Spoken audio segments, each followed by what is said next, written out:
हे बघा, डेव्हलपमेंट करणं हा चांगला भाग आहे. गेले 2-2.5 वर्ष सिंहगड परिसरातील नागरिकांनी पूर्ण सहकार्य केलेलं आहे. पण ह्याला जो पर्याय रोड केलेला आहे तो छोटा आहे. शिवाय 2 वर्ष आम्ही आता रोज 2-2 तास वाहतूक कोंडी आम्ही स्वतः काढलेली आहे. स्वतः पोलिसांना फोन केले, पत्रव्यवहार केलेला आहे. पण आता हा संपूर्ण पूल तयार असताना सुद्धा तुम्ही बघू शकता त्याचं उद्घाटन का करत नाहीये.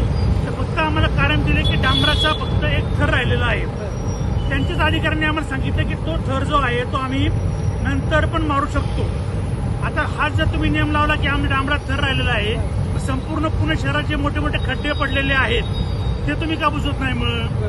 किंवा मग असं सांगा की बाबा आम्हाला कुठल्या मंत्र्याची तारीख मिळत नाहीये, त्याच्यानंतर आम्ही हा पूल चालू करू.